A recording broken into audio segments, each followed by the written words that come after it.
Hey guys, it's me again. New tutorial. This is a burgundy eye and burgundy lips look, and it may be a little bit too dark for some and goth-like, but I personally love the whole goth-inspired look, so I figured many others would as well. I went on Google to see if I could find any images of this look to refer to, but I didn't find any that I was looking for specifically. So I decided to create my own thing, and hope you like it. I'm gonna start off with your normal foundation routine. Personally, I put on sunscreen and then I put on my foundation. My foundation, I've mixed in primer with it, so I don't need to add primer and then add foundation. So sunscreen, primer slash foundation, and then I put on concealer wherever needed, and then I put on powder. And now what I'm starting off with is an eye primer, Urban Decay's eye primer, and I'm putting that all over the lid. And the other eye as well, and under the lids as well, because we're putting makeup on the lower lids too.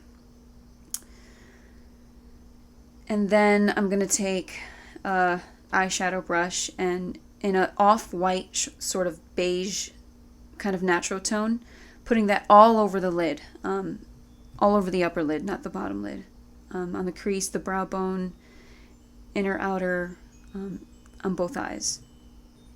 That's going everywhere.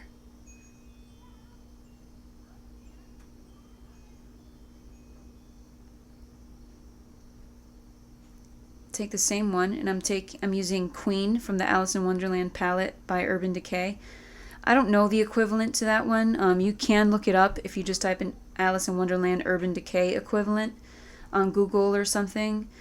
And that's just going to go on your crease, not the brow bone and not the lid. As you can tell, I have space there. Then that's I don't remember what brand that is, but that is basically the same color, just a lot more pigmented, I guess. And that's going to go all over the crease as well as the lid, because that color stands out a lot more, I find. And I wanted it to be pretty bright. And I know that color is Adrenaline. I just don't remember the brand. This is a smaller brush and using the same Adrenaline color underneath. I don't know if you can see the difference, but it's very reddish. It's got like a orangey red. But it still looks burgundy. It's just the video's a little... The color's just a bit off, not too much. And the reason why I used a lighter burgundy eyeshadow is because we're using black liner and that'll darken it. So...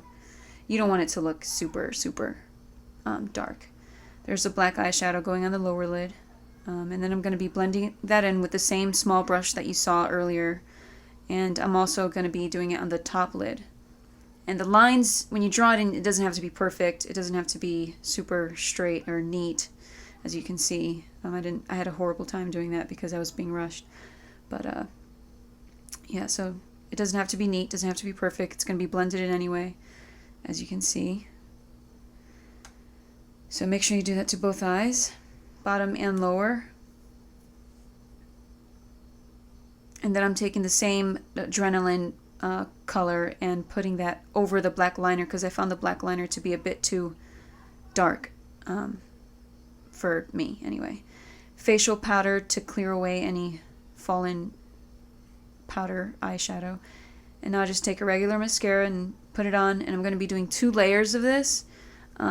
That's for the top one, and I'm also doing the bottom lashes. I know many people don't like doing that, but I enjoy doing that, and I like the look, so I really want the eyes to stand out. I really want them to pop out, you know. So I'm doing both lashes, and I'm also applying a second coat to the top lash, so that's very dramatic. This is a very dramatic look, if you couldn't tell by now. That's what the eyes look like. Now just lining the lip with a burgundy plumish liner, because the lipstick I'm using is a dark plum. You'll see it anyway. It's kind of like a black cherry, but it's got purple undertones. That's why I used a plum liner. And they look really, really nice together. I really like the way the liner and the lip look. I usually like doing a liner that's a tiny bit darker than the actual lipstick itself. And that's just cream blush, and it goes on very heavy, so I just dot just a tiny bit and then I rub it in. And I wanted a very natural blush look. That's why I use cream blush, because cream blush does that. And that's the end of it.